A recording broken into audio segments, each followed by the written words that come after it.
এখন হালকা পাতলা ন্যায় বিচার পাওয়া যাচ্ছে, তার প্রমাণ এই যে হাইকোর্ট থেকে সুপ্রিম কোর্ট থেকেও ওসি প্রদীপের ফাঁসি অলরেডি কার্যকর হয়ে গেছে, 7 দিন সময় দিয়েছে। এই শয়তানটা আমার সাথে ছিল ছেলে, আমি আর ও পাশাপাশি বসতাম জেলের ভেতরে। মাঝে মাঝে আমারে বলতো, হুজুর আমার কোনো দোষ নেই। কোনো দোষ নেই? 204 জন মেরেছেন আপনি, না কোনো দোষ নেই মানে? ক্রস ফায়ারের নাম দিয়ে আপনি বিনা কারণে জামাত আর শিবিরের আর বিএনপির লোক মিলে 204 জন আপনি নিজে মেরেছেন। আপনাকে তো 204 বার ফাঁসি দিলে অন্তত আমার কার ঝাল মেটবে না, আর আপনি আমার পাশেই বসেছেন, দূরে বসেন। এখন হালকা কিছু ন্যায় বিচার পাওয়া যাচ্ছে, যেমন তারেক জিয়াকে সাজা থেকে মুক্তি দিয়ে দিয়েছে, ডাক্তার জোবাইদা রহমানকে খালাস দিয়ে দিয়েছে, বেগম জিয়াকে খালাস দিয়ে দিয়েছে। আমরা চাই ন্যায় বিচার যেহেতু এখন চলছে, 27 তারিখে এটিএম আজহারকেও মুক্তি দেওয়াবো। এটা চান কারা কারা দেখি? লিল্লাহে তাকবীর।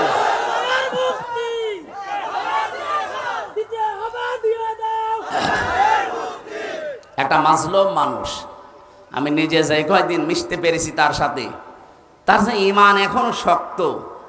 ভাই বহু আলেমকে আমি ভেতরে দেখেছি ঠিক থাকতে পারে না, মানে শয়তান তো আর বসে নেই, ওর ভেতরে যেও ধোকা দেয়, তো তাদেরকে দেয়নি, তাদেরকেও দিয়েছে। কিন্তু মানুষটা এত শক্তি, চলতে পারে না, একা একা চলতেও পারে না, কেঁপে কেঁপে বেড়ায়, কিন্তু ঈমানটা একেবারে পাহাড়ের মতো শক্ত।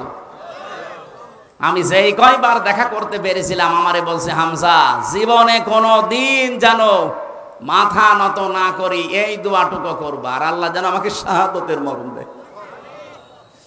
কোরআনের পাখি সারাটা জীবন দোয়া করেছিল, আল্লাহুম্মা ইন্নী আসআলুকা শাহাদাতান ফি সাবিলিক, হে আল্লাহ মরণ যদি দাও সাধারণ ভাবে দিও না, শাহাদতের মৃত্যু দিও। আল্লাহ কবুল করেছেন না করেন নাই? ওরা বলে উনি মরে গেছে। কে বলেছে মরে গেছে? আপনারা মেরে ফেলেছেন। কিচ্ছু করা লাগবে না, শুধু ডাক্তার মোস্তফা জামানকে ধরে 2টা ডিম দেন, ওই একবারে সব বলে ফেলবে।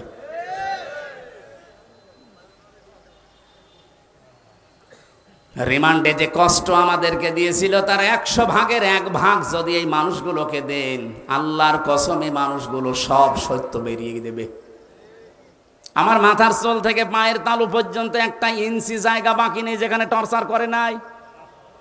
আমি যে চেয়ারে বসতে পারি না, খালি তো গদি আছে বলে বসে আছি, যদি কাঠ হইতো আমি 10 মিনিট পরে আমার ব্যথা শুরু হয়ে যেত। এমন এমন জায়গায় টর্চার করেছিল যেটা বউকে ছাড়া কাউকে দেখানো যায় না। মেশিন নিয়ে এসেছিল একদিন, বলছে যে এটা দিয়ে আমরা নখ তুলি, এমন সিস্টেমের মেশিন বানানো ওদের। পুলিশকে যদি দায়িত্বে থেকে থাকে জিজ্ঞাসা করেন, এই চেয়ারে বসিয়ে দেয় এভাবে। আমার আগে একজন বিএনপির ছাত্র দলের এক ভাইকে নিয়ে গেল চট্টগ্রামে বাড়ি, যাওয়ার সময় ভালো মানুষ গেল, আসার সময় দেখি বাবা মা বলে চিৎকার করছে, হাতের দিকে তাকিয়ে দেখি 1টা নখও নেই।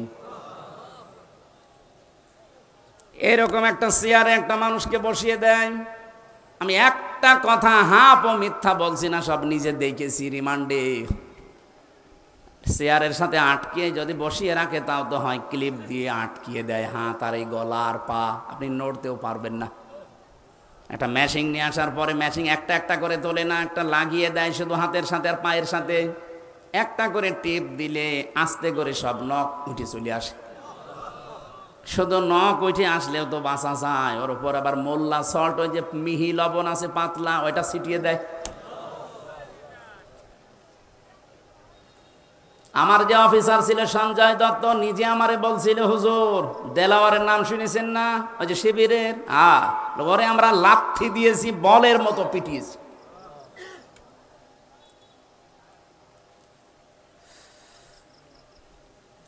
দাড়িপাল্লার প্রতীক শুধু আমরা দেখতে পাচ্ছি, কিন্তু ন্যায় বিচার আজও পাইনি। আমার মন ডেকে বলে, এবার যদি সত্যিই দাড়িপাল্লা আমরা দেখতে পাই, আমরা চাচ্ছি যারা দায়িত্বে আছে, ন্যায়ের এই পথিক, এই দাড়িপাল্লা এবং নিবন্ধন ফেরত দেওয়া লাগবে। এত মানুষ জীবন দিয়েও যদি বৈষম্যের শিকার হয়ে থাকা লাগে, তা আবার কি আগস্টের 5 তারিখ আসলে আপনারা কিছু নেবেন? ভার সহ্য করতে পারবেন না? আগস্টের 5 তারিখ আসার আগে যেন দেশটা স্বৈরাচার মুক্ত যেমন হয়েছে, বৈষম্য পুরা মুক্ত হয়ে যায়। যারা উল্টা পাল্টা কথা বলেন বিভিন্ন জায়গা থেকে মাল পানি খেয়ে, তারা একটু থামেন। আমরা জানি দেশের মানুষ এখন আর পাগল নেই, আগস্টের 5 তারিখের আগে নেই। হাঁ করলে আমরা বুঝে ফেলি হয় হালসা নাই হাসাদা। এক কথা বলেন না কেন? আপনি বাঙালিকে আর কতদিন হাইকোর্ট দেখাবেন? সবই যখন হয়ে যাচ্ছে, আমরা চাই আগামীতে এই ন্যায় বিচারটাও যেন এদেশে কায়েম হয়। এই জন্য আল্লাহর আইন শুধু হলে হবে না, আল্লাহর আইন পালন করার জন্য সৎ লোক লাগবে। ডাক্তার সুলতান আহমেদের মতো মানুষ সামনে 300 নির্বাচিত হবে। এর ভেতরে 151 জন যদি এমন তৈরি হয় যারা কোরআন বুকে নিয়ে সংসদে যেতে পারবে। এক কথা বলে না কেন? 151 জন সুলতান সাহেব যদি যায় সংসদে, প্রথম অধিবেশনে যদি বলে মাননীয় স্পিকার আমরা নামাজের বিল চাই, আমরা যাকাত ভিত্তিক অর্থনীতি চাই, উনি যদি বলে হাত তোলেন কারা চান, 300 এমপির ভেতরে যদি 151 জন সুলতানের মতো মানুষ হাত তোলে, ওই দিনই বিলটা কায়েম হয়ে যাবে। পরের দিন 18 কোটি মানুষ এই দেশে নামাজ পড়তে বাধ্য। বলেন, আপনি ভোট দিয়েছিলেন সুলতান সাহেবকে একটা, আর মানুষ নামাজ পড়ছে কত? প্রতিদিন আপনি 18 কোটি মানুষের নামাজ পড়ার সওয়াব একা একা পেয়ে যাবেন। তাহলে এটা আপনার কাছে রাজনীতি মনে হয়, দুনিয়ার কাজ মনে হয় কি করে? আপনাকে দিলে মনে হয় ভোট, আর ওনাকে দিলে মনে হয় ধর্মের নামে রাজনীতি। ভণ্ডামি করার জায়গা পান না? এরকম কিছু পাগল দেশে আছে না? তাদের কথা এইটা যে আপনারা ইসলাম নিয়ে রাজনীতি করেন। তো ইসলাম নিয়ে রাজনীতি না করলে যেটা করবেন ওটা হবে দুর্নীতি। এটা 55 বছরে প্রমাণ হয়নি? যারা ইসলামের বাইরে রাজনীতি করেছে তারা দুর্নীতি করেছে, যারা ইসলাম দিয়ে রাজনীতি করেছে তাদের রাজনীতি জীবন কত স্বচ্ছ। মাওলানা মতিয়ার রহমান নিজামী হাফিজা কি রহমতুল্লাহ আলাই, আমার কুষ্টিয়ার নিজে সাক্ষী আমি, যে চিনির মিল আছে, যে আখ সেন্টারের মিল নেই, ওটা স্বাধীনতার পর থেকে আজ পর্যন্ত কোনোদিন লাভের মুখ চোখে দেখে নাই। শুধু একবার লাভ হয়েছিল, যেইবার মাওলানা নিজামী সাহেব মন্ত্রী ছিলেন, ওই একবার। কেন বার এই 54 বছর হয় না কেন? তার মানে দুর্নীতি হয়। কথা বলুন। এমনকি চুয়াডাঙ্গার দর্শনা যে কেরুজ মিল, চিনির মিল, এই 54 বছরে কোনোদিন লাভ হয়নি। একবার শুধু তারা লাভের মুখ চোখে দেখেছিল, যেইবার শিল্পমন্ত্রী ছিল মাওলানা নিজামী। আমি নিজে ওই সময় তখন ওখানে পড়তাম দর্শনা মাদ্রাসায়। আমার নিজের চোখে দেখা, শুনলাম যে মানুষটা সৎ হলে যে কি হয় নিজে চোখে দেখেছি। মাওলানা নিজামী যাকে পাঠিয়েছেন, এরকম একটা ছোটখাটো মানুষকে, ছোট্ট মানুষকে পাঠিয়ে দিয়েছে, উনি এমডি। উনি রাত 3টার সময় এসে পৌঁছিয়েছে, কাউকে কিছু বলে নাই। সকাল 10টা থেকে যেহেতু ডিউটি শুরু হবে, মেন গেটে যাবার পরে দারোয়ানকে পরিচয়ও না দিয়ে চুরি করে একেবারে গোপনে এসেছে। দারোয়ানকে বলছে যে ভাই আপনার পোশাক আশাকগুলো আমারে দেন, আপনি বাড়ির কাজ করে আসেন। বলা এটা করলে আমার চাকরি থাকবে? বলে চাকরি থাকে না, না থাকে আমি দেখব।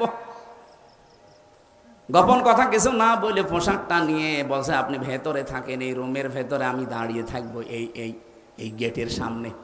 গেটের সামনে দিয়ে একটা একটা করে আসে, গাড়ি ঢুকিয়ে দেয়, জিজ্ঞাসা করে ঠিক আছে, হ্যাঁ ঠিক আছে। 10টার সময় অফিস একজন এসেছে, 11টা 40-এ। ওই সময় উনি গেট বলছে না খোলা যাবে না, এই গেট খোলা যাবে না। দারোয়ানের এত ক্ষমতা, আমি এই পুরো প্রতিষ্ঠানের 3 নাম্বার দায়িত্বে আছি, এত বড় একজন মানুষ আমার ঢুকতে দেবেন না? না স্যার আপনাকে আজকে ঢুকতে দেওয়া যাবে না, কারণ সময় এখন 11টা 40 বাজে, আর আপনার 10টায় আসার কথা। সময়ের জ্ঞান তোমার কাছে শেখা লাগবে। তুই তোকারি করেছে, গালি মন্দ দিয়েছে, রাগ হয়ে গেছে তো ঢুকতে দেয় না। তখন আর কি করবে, বাধ্য হয়ে শেষে বাবা মা তুলে গালি দেবে এমন পর্যায়ে বলছে ঠিক আছে স্যার আপনি যান। দারোয়ানকে বলছে বেটা এবার তোর পোশাক আশাক নিয়ে তুই দায়িত্বে থাক। চলে গেছে ওনার অফিসে, যে ডাক দিয়েছে যে ওই লোকটাকে ডাক দেয়, ওই অফিসারকে। এসে দেখছে যে তাকে আমি দারোয়ান বলে এতক্ষণ গালিগালাজ করে আসলাম, সেই লোক এখন এমডির চেয়ারে। গত রাত 3টায় এসে পৌঁছিয়েছে, গোপনে কেউ জানে না। পৌঁছিয়ে শেষ, ওনারে বলছে আপনি বসবেন না, দাঁড়ান। আপনার মুখে যে আধা হাত দাঁড়িয়ে দাঁড়িয়ে আপনার জন্য না, কারণ এই দাঁড়িয়ে যিনি রেখেছিলেন তিনি জীবনে কোনোদিন কাজে ফাঁকি দেননি। কথা বলছেন? আপনি এত বড় জব্বা গায়ে দিয়ে এসেছেন, এই জব্বা আপনার জন্য না, কারণ এই জব্বা যিনি গায়ে দিতেন মুহাম্মদ রাসূলুল্লাহ কোনোদিন এরকম কাজে ফাঁকি দেননি। আপনি আমার শুধু পোশাক আশাক দেখে খারাপ ধারণা করেন, আমার সাইজ ছোট এই জন্য রাগ হয়। আরে ভাই, তাকওয়া তো শুধু পোশাকের ভেতরে না, দাড়ির ভেতরে না, টুপির ভেতরে না, তাকওয়া হচ্ছে অন্তরে। আজকে যদি এইটা আমরা ঠিক করতে পারতাম, এরকম সৎ মানুষ বাংলাদেশে খুব বেশি না, মাত্র 1628 জন তৈরি হয়ে যায়, এই দেশটা আল্লাহর কসম মালয়েশিয়ার মতো দাঁড়িয়ে যাবে। আমার কুষ্টিয়া বিশ্ববিদ্যালয়ের বড় ভাই ম্যাজিস্ট্রেট আব্দুল জব্বার মন্ডল, রাজশাহী বাড়ি, বাগমারা থানায়, দেখেছেন না, চমক দেখিয়ে দিয়েছে। তারপরও তার পেছনে সেরকম ব্যাকআপ নেই। যদি ব্যাকআপ থাকতো, আর এই মানুষগুলো যা করতে আরম্ভ করেছে, এই সৎ মানুষ যারে বলে, আল্লাহর আইনগুলো দিয়ে যদি সততার সাথে চালাতে পারতো, মাওলানা নিজামী মন্ত্রী হওয়ার পরে যেমন 36 টাকা ফেরত দিয়েছে, বাংলাদেশেও বাজেট শেষ করে টাকা ফেরত দিত। এমনি আল্লাহর আইন চাই, সৎ লোকের শাসন চাই, বলি নাই, বলেছি এই কারণে আমরা চাই আগামী বছরে, আগামী নির্বাচনে সুলতান আহমেদের মতো মানুষ যেন 300-র ভেতরে 151 জন কোরআন বুকে নিয়ে যেতে পারে। এটা যদি কারো কাছে রাজনীতি মনে হয়, হ্যাঁ এটা আমার রাজনীতি, আপনার যা ভালো লাগে করেন। যদি মনে হয় এটা দুনিয়ার কাজ, হ্যাঁ এটাই দুনিয়ার কাজ। এটা যদি ধর্ম ব্যবসা মনে হয়, এইটাই আমার ধর্ম ব্যবসা। আমি চাই এ কোরআনকে ইনার মতো মানুষ বুকে নিয়ে যাবে সংসদে। এক কথা বলেন না কেন? এতদিন যেতে পারেনি, এই কারণে আমরা এততে পিছিয়ে আছি। আপনি যেতে দেন, 54 বছর তো দেখলেন, যাতা একবার দেখা যায় না একটু। এবার আমরা দেখতে চাই কিনা বলেন তো? আন্দাজে হাত তুলবেন না। দেখতে চান যারা, তারা হাত তোলেন। লিল্লাহে তাকবীর। দেখেন তো হাত তোলেনি কে? দেখেন না, এখন অনেকে হাত তোলেনি, আমি দেখতে পাচ্ছি। ঠিক আছে, আপনার তোলা লাগবে না, আপনি 54 বছরে ফিরে যান, যান। কিন্তু এবার বাংলাদেশে আমরা যা দেখলাম, জরিপ, আন্তর্জাতিক জরিপগুলো দেখেন, আগস্টের 5 তারিখের আগে এই দেশে মাত্র 100 জনের 15 জন মানুষ বলতো যে আমরা এই দেশে রাষ্ট্রীয়ভাবে ইসলাম চাই। তার ভেতরে সুলতান সাহেব একজন, মাত্র 15 জন। জিজ্ঞাসা করে দেখেন ওনারে, উনি রাষ্ট্রীয়ভাবে ইসলাম চাই কিনা। কিন্তু এখন এই যে মে মাসের, আজকে চলছে 17 তারিখ, মে মাসের 11 তারিখের রিপোর্ট বলছি, এটা আমি নিজে বানিয়েছি, মাইক্রোসফট বানিয়েছে, খ্রিস্টানরা বানিয়েছে, তামাম দুনিয়ার 257টা দেশ। এই বাংলাদেশের রিপোর্ট হচ্ছে, এখন এই দেশে 100 জনের 77 জন মানুষ বলছে আমরা রাষ্ট্রীয়ভাবে ইসলাম চাই। কারণ মানুষ এখন বুঝে ফেলেছে, গোবিন্দ পরামানিকের মতো হিন্দু ওই বেটা বলছে যে ইসলাম যদি এই দেশে কায়েম থাকে, তাহলে আমরা অন্য জাতির মানুষেরা সবচাইতে বেশি নিরাপদে থাকতে পারবো। এমনি বলছে না, বাস্তবতা বুঝে বলছে।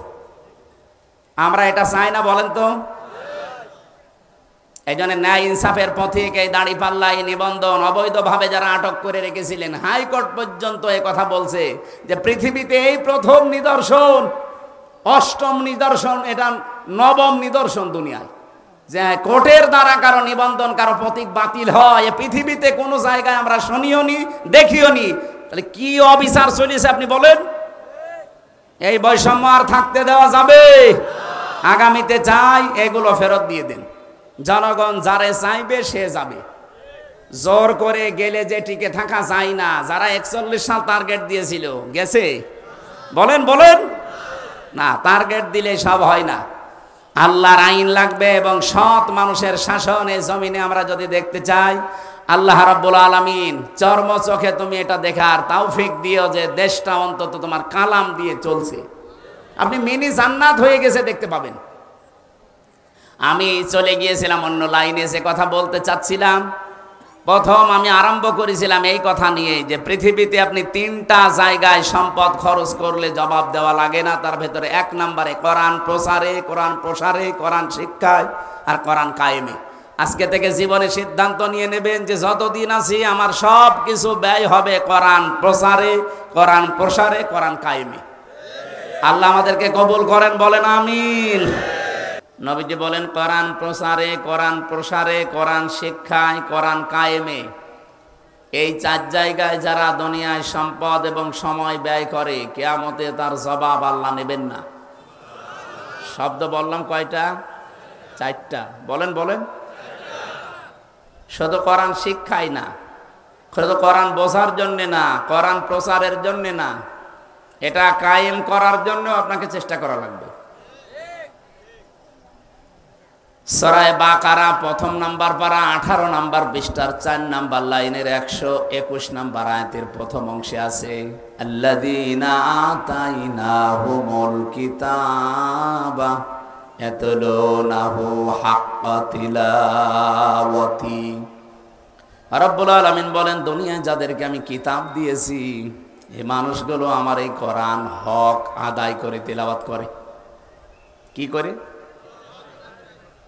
শব্দটা যেহেতু তেলাওয়াত, এই শব্দ নিয়ে আমি চিন্তা ভাবনা করেছিলাম। পড়া কোরআন শরীফের ভেতরে আমি 3টা শব্দ পেয়েছি কোরআন পড়ার ব্যাপারে, করাআ, রাতালা আর তালাওয়া। কয়েকদিন আগে আমি মালয়েশিয়া একটা অনুষ্ঠানে ছিলাম, ডক্টর জাকির নায়েক হাফিজাহুল্লাহ, ওনার 13 খণ্ড লেকচার আমি বাংলাদেশ থেকে থাকাকালীন পড়েছিলাম। এর ভেতরে একটা লেকচারে 7 নাম্বার খণ্ডের 12 নাম্বার পৃষ্ঠা উনি এই হাক্কা তিলাওয়াতের ব্যাখ্যা লিখেছেন, প্রায় 12-13 পৃষ্ঠা লিখেছেন। আমি যেহেতু যেটা পড়ি ওইটা নোট করে রাখি আগে, গুরুত্বপূর্ণ মনে হলে। হাক্কা তিলাওয়াতি ওখানে 4টা বিষয় নিয়ে এসেছে। চিন্তা করলাম এই বিষয়টা থাক, যেহেতু সামনে দুবাই, মালয়েশিয়া, সিঙ্গাপুর, থাইল্যান্ড এই সমস্ত দেশে যাওয়া লাগে, আল্লাহর বান্দাকে দেখা হলে কিছু কথা এখান থেকে আমি জিজ্ঞাসা করব। তো ওনারা জিজ্ঞাসা করলাম, ওস্তাজ আপনি যে এগুলো লিখলেন এর উৎস কোথায়? মানে প্রথম ওনার ওস্তাদের নাম বললেন আহমেদ দিদার। নাম শোনেন? পৃথিবীতে যদি 100 জন স্কলার থাকে তার ভেতরে উনি একজন। মানে উনি কোথায় পেয়েছেন? সিরিয়াল হিসাবে কিছু মানুষের নাম বলতে বলতে ইমাম আবু হানিফা রহমতুল্লাহ আলাইহি পর্যন্ত চলে গেছে। তার মানে ইমাম আবু হানিফা তো আর মানে বানিয়ে বলেনি, সে সাহাবীকে দেখেছে। 4 জন সাহাবীর সাথে তার সাক্ষাৎ হয়েছিল, তিনি সাহাবীদের কাছ থেকে শুনেছিলেন। আর সাহাবীরা যদি ব্যাখ্যা করে কার কাছে? রাসূলুল্লাহর কাছে। ওনারা রাসূল থেকে না শুনে আন্দাজে ব্যাখ্যা করেছে? বলেন বলেন। আর আল্লাহর রাসূল যদি কোনো বিষয়ের ব্যাখ্যা দেয় অবশ্যই সেটা আল্লাহ তাকে জানিয়েছে, তারপরে ব্যাখ্যা দিয়েছে।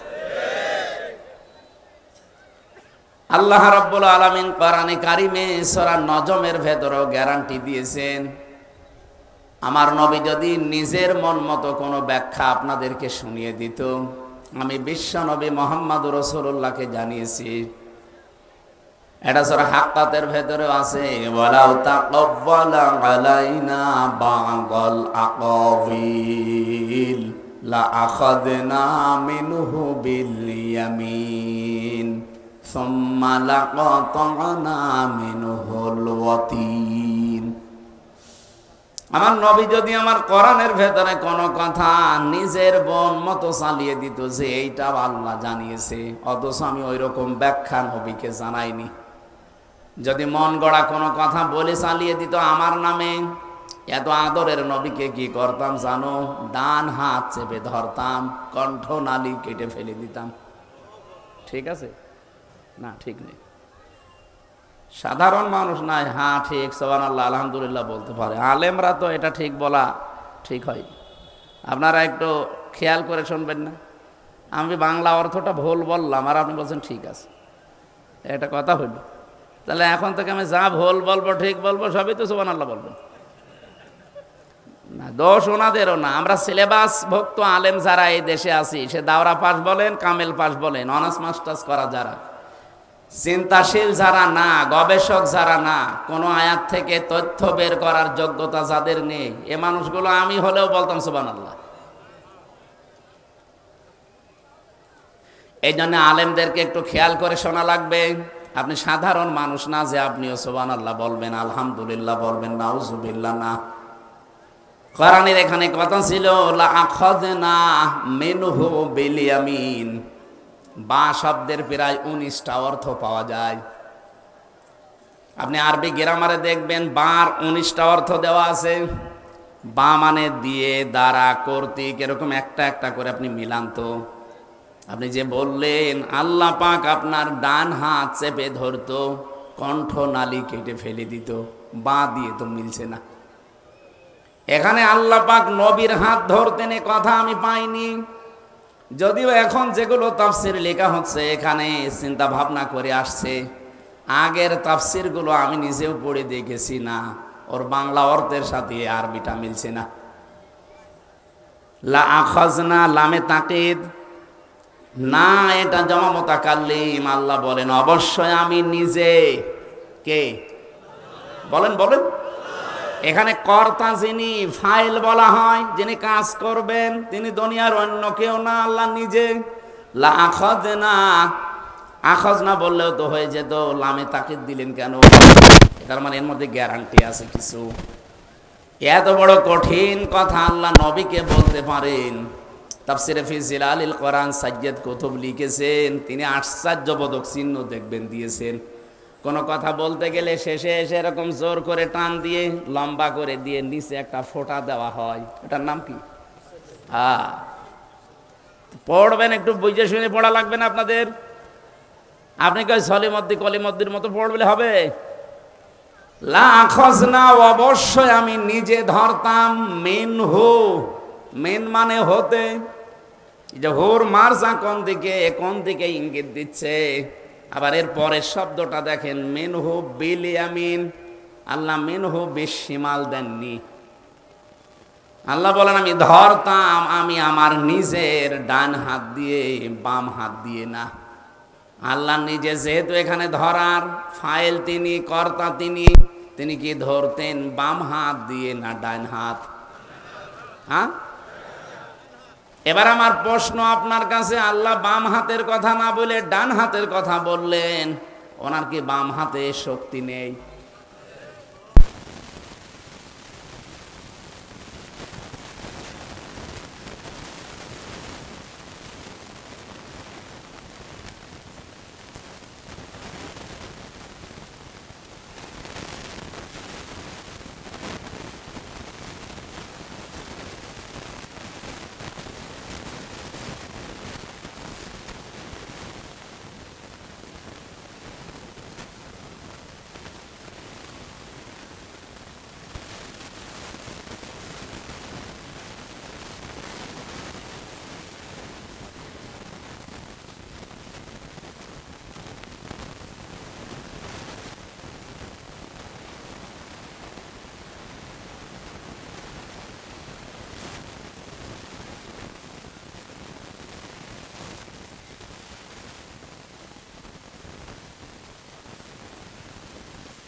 জীবনের সাথে সময়ের সম্পর্ক, এই জন্য জীবন সম্পর্কে সচেতন করার জন্য আল্লাহ সময়ের কসম দিয়েছেন। কোরআন আমি এইভাবেই পড়তে পড়তে শেষ করেছি। আর এই 3 বছর জেলখানায় তো আমি আরো চিন্তা ভাবনা করে পড়তাম, কোন আয়াত পেলে একেবারে ওর সারমর্ম কি বের করা যায় এই চিন্তায় লিখে থাকতাম। 24 ঘন্টা যেহেতু তালা লাগানো, এমনকি সিসি ক্যামেরা দেওয়া ছিল আমার দিকে, আমার সাথে কেউ ভয়ে কথাও বলতো না। এখানে কথা বললে উপরে খবর হয়ে যেত যে মামুনুল হক আর আমির হামজার সাথে অনেকে লাইন করছে, এই জন্য ভয়তে আমাদের সাথে কেউ কথাও বলতো না। সময়টা যেহেতু কাজে লাগানো লাগবে, আর কবে বের হব কিনা তাও তো জানতাম না। মাঝে মাঝে মনে হয় জেল থেকে লাশ হয়ে চলে যাওয়া লাগবে, কারণ বহু মানুষ আমার সামনে দিয়ে এভাবে বের হয়ে চলে গেছে। সারা দিন সারা রাত একটাই খালি চিন্তায় থাকতাম, দেখি কোনো নতুন তথ্য এখান থেকে নিয়ে আসা যায় কিনা। মাঝে মাঝে কারারক্ষী যেটাই পড়তো অধিকাংশ সব হিন্দু, সুব্রত বালা, দেবদুলাল, আশিক কুমার, নয়ন ঘোষ, নাম শুনে বোঝা যাচ্ছে আল্লাহর ওলি। ওর কাছে তারা আলেম জালেম নেই। মাঝে মাঝে ওই দূর থেকে ইশারা দিয়ে বলতাম যে সব সময় তো তালা লাগিয়ে রাখেন এতটুকু একটা ঘরে, এদিকে 3.5 হাত, এদিকে 2.5 হাত, কবরের মতোই প্রায়। 24 ঘন্টা এভাবে একটা মানুষ যোগাযোগ বিচ্ছিন্ন করে দিয়েছেন আপনারা। 3 বছর আমি পারিবারিক কারো কাছে কথা বলতে পারি নাই দুনিয়ায়, এরকম কঠিন অবস্থায় কবরের ভেতরেই প্রায় কারাগারে।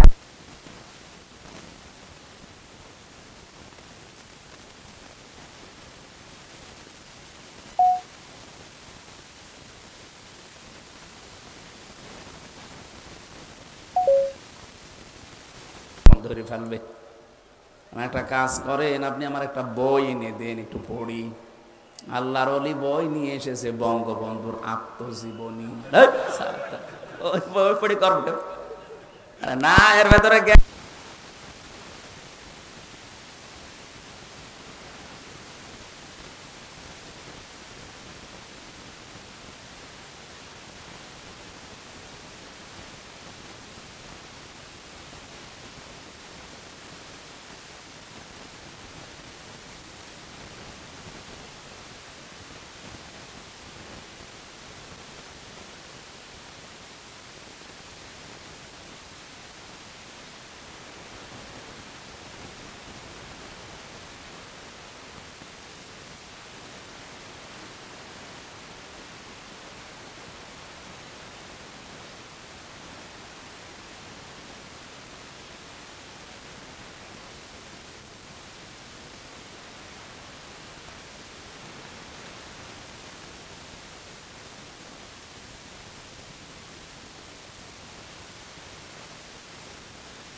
একটা একটা করে যতগুলো বই ওনার কাছ থেকে পেয়েছিলাম, নিয়ে এসে মিলাতাম, দেখি কিছু এখান থেকে বের করতে পারি কিনা। আর পাশে তো একজন সাহায্যকারী আমি পেয়েছিলাম, আল্লামা মামুনুল হক হাফিজাহুল্লাহ।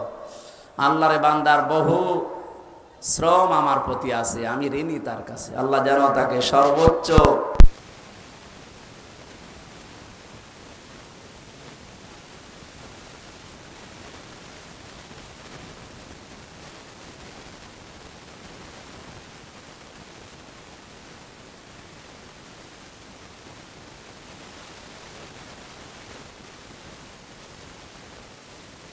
কারণ ভেতরে তো কেউ কারো না, প্রত্যেকেই কবরের মতো মনে হয় কবরে আছে। ওখান থেকে শব্দগুলো মিলিয়ে যেটা আমি নিজে পড়ে পেয়েছি সেইটাই শোনাচ্ছি। আল্লাহ নিজে ডান হাতের নাম দিয়েছেন, বাম হাতের নাম দেননি এই কারণে,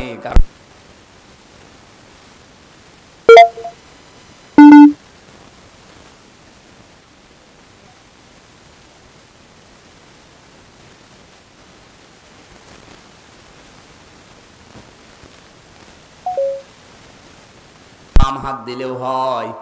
আল্লাহ বোঝাতে চেয়েছেন আমি কিন্তু ডান হাত দিয়ে ধরতাম, মানে নরমালে না, শক্তভাবে ধরতাম, শুধুমাত্র ধরেই শেষ করে দিতাম না। সম্মা লাকাতানা মিনহুল ওয়াতিন, আমার নবী যেটা দিয়ে কথা বলে এই কণ্ঠনালীটা কেটে ফেলে দিতাম।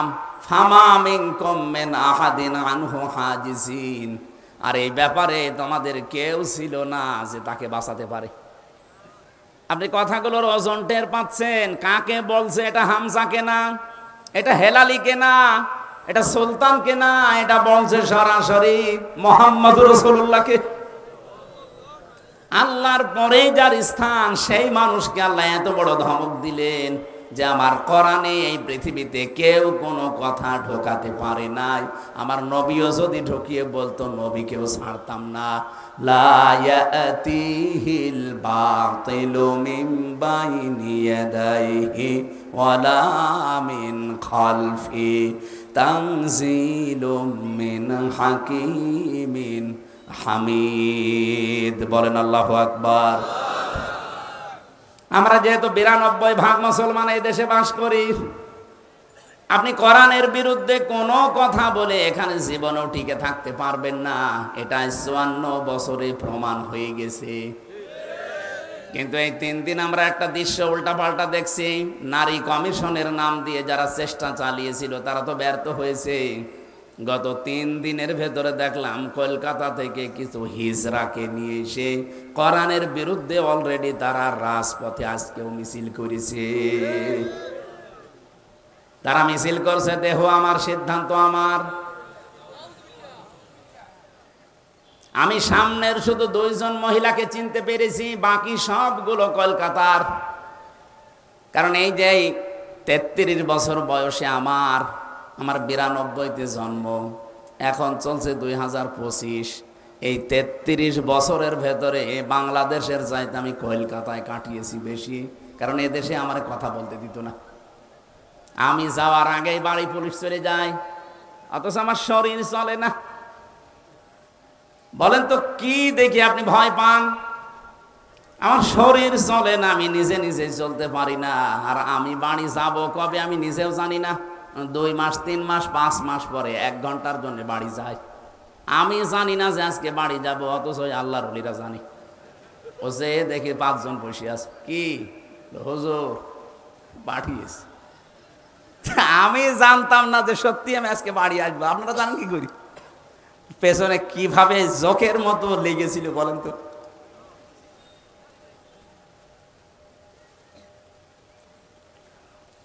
আপনারা যে স্লোগান আজকে দিয়েছেন, 2 জনকে যেহেতু চিনলাম, চিত্র জগতে কাজ করে তারা, আর বাকি সবগুলো কলকাতা থেকে ভাড়া করে নিয়ে আসা, সবগুলোর মাথায় টিপ। তাদের সংস্কৃতি কিন্তু ঠিকই তারা মেনে মিছিল করছে।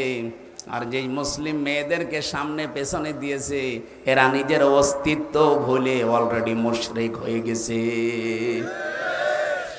দেহ আমার, সিদ্ধান্ত আমার, এ কথা আপনি বলতে পারেন? এ দেহ কি আপনার নিজের? ডাক্তার আছে, জিজ্ঞাসা করেন তো। মা বাবার দায়িত্ব শুধু বিছানায় থাকা, তাছাড়া বাকি যা দায়িত্ব আপনার মা বাবা আর পালন করে নাই। ওই বীর্যটা যদি ওখান থেকে নষ্ট হয়ে যেত, আপনার কোন বাবা বলতো যে দেহ আমার? কোরআনে কারীম জানিয়েছে ওই জায়গা থেকে হামজা পর্যন্ত বানাতে পৃথিবীর কারো কোনো অবদান নেই। যা করেছে সব আমার আল্লাহ নিজে।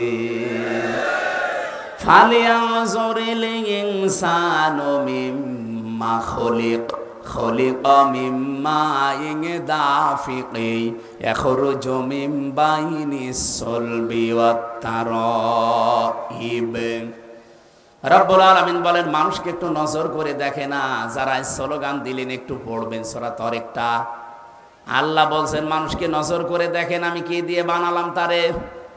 বাবার স্ফলিঙ্গ দিয়ে দ্রুত গতিতে বের হয়ে যাওয়ায় নাপাক পানিটা মায়ের রেহেমের ভেতরে আমি আল্লাহ জমা করি। আর এখন ডাক্তার যারা চিকিৎসা বিজ্ঞানীরা এখন দেখছে এই নাপাক পানি আল্লাহ 4টা জিনিস তৈরি করেন, চুল, রগ, হাড় আর পর্দা। মায়ের রেহেমের ভেতরে যে নাপাক পানি আছে, ফি কারারিম মাকিন যেটা বলা হয় সুরক্ষিত জায়গা, ওই নাপাক পানিটা দিয়ে আল্লাহ আরো 4টা জিনিস বানায়, রক্ত, গোশত, চর্বি আর চামড়া। 4-8টা জিনিস এক হয়। আল্লাহ বলেন আমার নাম সে রব, এই রব নামের কারণে আমার বান্দা আর বান্দিকে আমি 5টা জিনিস দান করি। এই তথ্য পাবেন সূরা নাহালে, নাহাল 14 নম্বর পারা 14 নম্বর পৃষ্ঠা 13 নম্বর লাইনের 78 নম্বর আয়াতের মাঝের অংশে আছে ওয়াজআলা লাকুমুস সামআ ওয়াল আবসারা ওয়াল আফইদা ইলা আখিরি আয়াত। আল্লাহ তাআলা বলেন আমি শুধু রব নামের কারণে তোকে শ্রবণ শক্তি, দর্শন শক্তি, বাক শক্তি, আকেল শক্তি আর ঘ্রাণ শক্তি, এই 5টা আমি নিজে দিয়েছি, দুনিয়ায় কেউ তোরে দেয়নি। তোর মার বাবার বীর্যনি আমি 4-8টা জিনিস বানিয়েছিলাম, তো বাকি যে 5টা দিয়েছি নিজের দিকে একটু নজর করে দেখার জন্য নজর দেওয়ার আরবি আল্লাহ কিন্তু র দিতে পারতেন, না দিয়ে নাজারা দিয়েছেন। র মানেও দেখা, নাজারা মানেও দেখা। ফালিয়ানজুরিল ইনসানু না দিয়ে আল্লাহ নাজারা না দিয়ে র দিলেন না কেন? যারা আধুনিকভাবে তাফসীর করে তারা লিখেছে মানুষ যেন সত্যি চিন্তা করে যে আমি আসলাম কোন জায়গা থেকে, আমার সৃষ্টির অস্তিত্বটা কি ছিল। এই 5টা জিনিস আপনি নিজের দিকে এখন একটু তাকিয়ে বলেন তো, সত্যি আল্লাহ যদি একটাও কম দিত আপনি কি পূর্ণাঙ্গ মানুষ হয়ে আসতে পারতেন? আল্লাহ আমাকে যদি দর্শন শক্তি না দিত, চেহারা আমার যতই সুন্দর হোক ওই বোতলের মতো। এখন স্লোগান চলছে না ঠান্ডা না বোতল, হ্যাঁ ও বোতলের মতো যতই আমার চেহারা সুন্দর হোক, বলেন তো চোখ যদি না থাকতো আমার এই মানুষকে বোতল বলেও ডাকতো, বলতো কানা বোতল। কানা বোতল বলতো।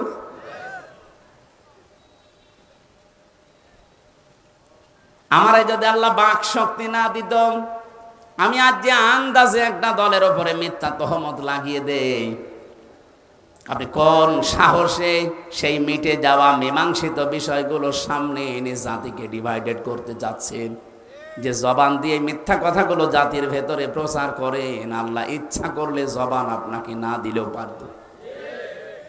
আমি এক কথায় বলতে চাই, কোনদিন এই দেশে কেউ যেন এই চেতনার বিক্রি না করে। কিসের 71, কিসের 47, কিসের 52, 24 আনতে পারেন না? এখন থেকে এই দেশে যদি কেউ কোনো কথা বলে 24 নিয়ে কথা বলা লাগবে। যেগুলো মীমাংসিত ইস্যু, এই বিষয়গুলো নিয়ে সামনে আসলেই বলবেন এটা হাসিনার দালাল। আপনি কোন কারণে সেই 54 বছরের আগের ইতিহাসটি নিয়ে আনেন? আপনি ওই সময় কয় কেজি ছিলেন বলেন? আপনি তো কেজি না, আপনার মা বাবার বিয়েও হয়নি। আমি আশা করব আমি কি ইঙ্গিত দিয়েছি আপনি বুঝেছেন, কারণ এই কয়জন মানুষ না, এটা রেকর্ড হচ্ছে, সারা পৃথিবী যাচ্ছে। সবাইকে উদ্দেশ্য করে বলতে চাই, এই দেশে যদি কেউ সামনে রাজনীতি করতে চান 24 নিয়ে রাজনীতি করা লাগবে। এখনো পর্যন্ত অনেকে 24কে স্বীকার করে না। এই যে ফজু পাগলা একজন আছে কিশোরগঞ্জের, আসলে একটা পাগলা। ওরে মনে হয় বাইরে রাখা এখন এই দেশের জন্য সমস্যা হয়ে দাঁড়িয়েছে, ওরে রাখা দরকার পাবনায়। তাও পাবনায় যেখানে সেখানে হবে না, হেমায়েতপুরে রাখা লাগবে।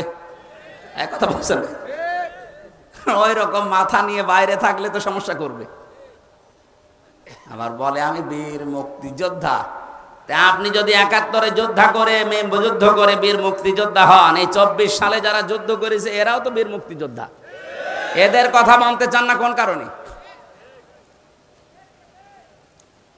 না, আর চেতনা বিক্রি করা দেশে চলবে না।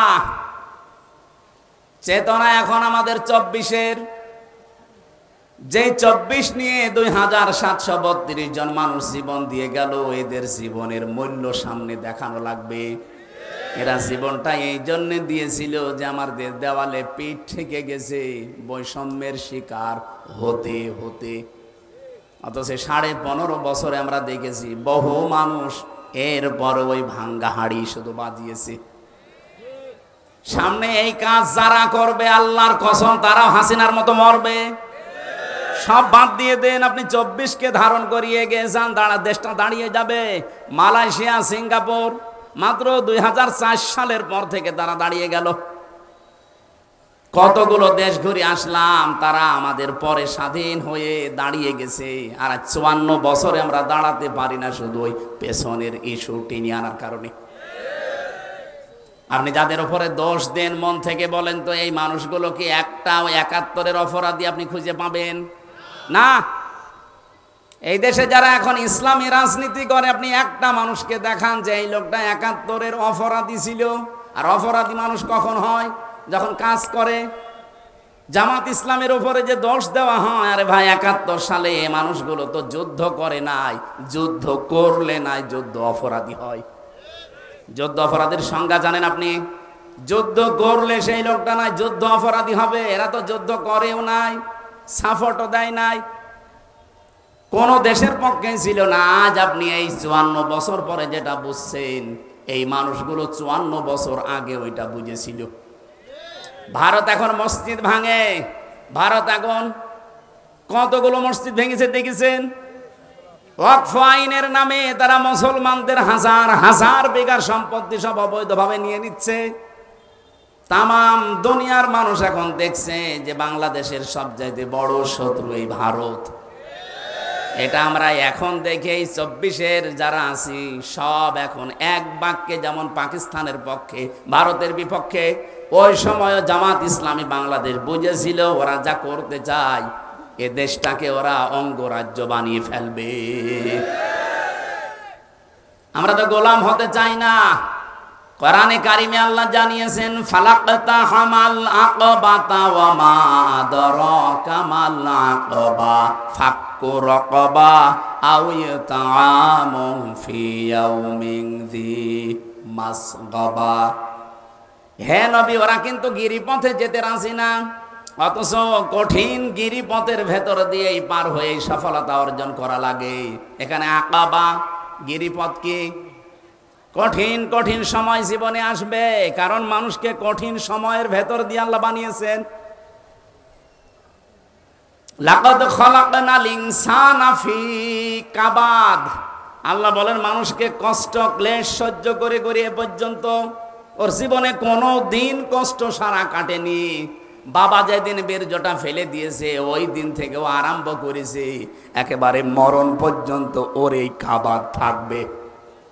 আপনি চিন্তা করে দেখেন, যেদিন বাবা আমাকে ফেলে দিয়েছে ওই দিন থেকে এক ফোঁটা বীর্যের ভেতরে কম পক্ষে 40 কোটি হামজা তৈরি হওয়ার ক্ষমতা ছিল।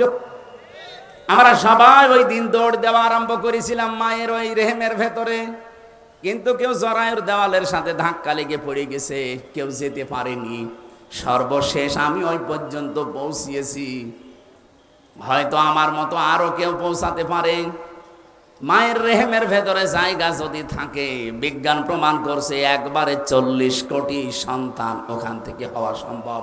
কিন্তু জায়গা যেহেতু নেই, এই জন্য হয় একটা, হয় দুইটা, হয় পাঁচটা, হয় 7টা, হয় 13টা পর্যন্ত এই পৃথিবীতে 13টা সন্তান এক মহিলায় একবারে জন্ম দিয়েছে ক্যালিফোর্নিয়ায়। একটাই মহিলা 13টা সন্তান একবারে জন্ম দিয়েছে, এর উপরে আর পারে নাই দুনিয়ায় কেউ। আমার মনে হয় মহিলার পেট না, ও একটা গোলা ছিল। 13টা বাচ্চা, আপনি হিসাব করেন তো। এখান থেকে আল্লাহ যদি আমার ধাক্কা দিয়ে ফেলে দিত যে তোর আর দুনিয়ায় সে কাজ নেই, যা এখান থেকে পায়খানায় চলে যা, টয়লেটে চলে যা, আসতে পারতেন নাকি আল্লাহ পারতেন না? 8-5-13টা জিনিস যখন এক করে দিলেন, এই কঠিন মুহূর্তগুলো পার না করলে জীবনে সফলতা আসবে না। এই জন্য আল্লাহ প্রশ্নবোধক চিহ্ন দিয়েছেন, অমা আদরাকা মাল আকাবা। হে নবী, আপনি কি জানেন আকাবা কি? এই গিরিপথ কি? এটা আল্লাহ নিজে এবার ব্যাখ্যা করছেন, ফাক্কু রাকাবা। এই কঠিন কাজগুলো আসলে একটা কঠিন, এটা দাসত্ব মুক্তির কাজ হাতে নেওয়া লাগে। কিসের দাসত্ব?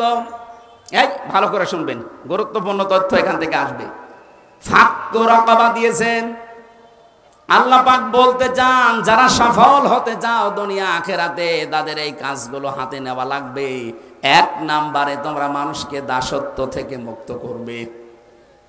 এই আয়াতটা যেহেতু 1500 বছর আগে নাজিল হওয়া, তাফসিরে ইবনে কাসিরের ভেতরে দেখবেন এই জায়গাতে শুধু দেওয়া আছে ওই জামানায় যারা দাস দাসী ছিল তাদেরকে মুক্ত করুন।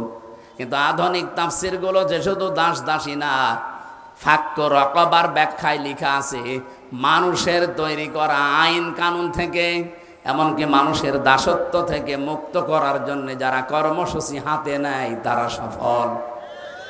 এই বাংলাদেশে কে এই কর্মসূচি হাতে নিয়েছে? আপনি নিজের বিবেককে জিজ্ঞাসা করেন। খালি উল্টা পাল্টা ফতোয়া দিলে হবে যে এদের আকীদা ভালো না আকীদা খারাপ? কি আকীদা খারাপ দেখেছেন আপনি?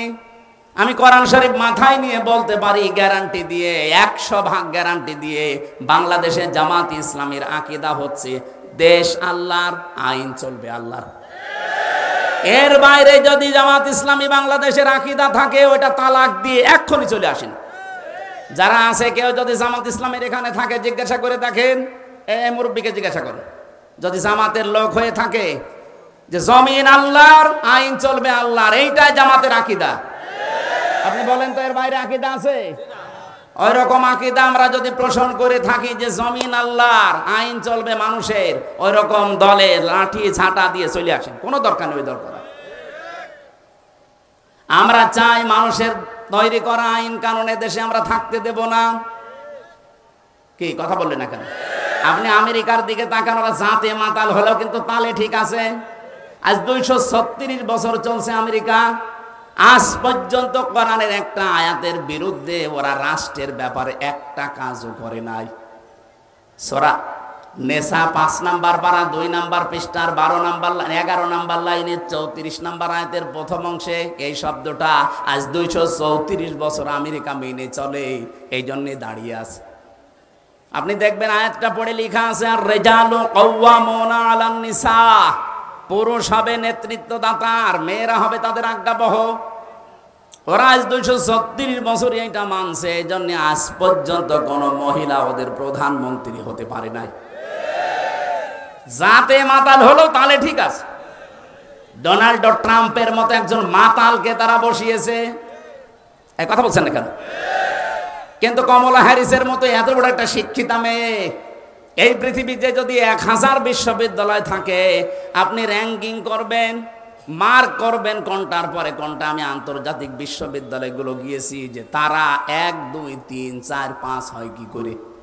বাংলাদেশে কতগুলো বিশ্ববিদ্যালয় আছে বলেন?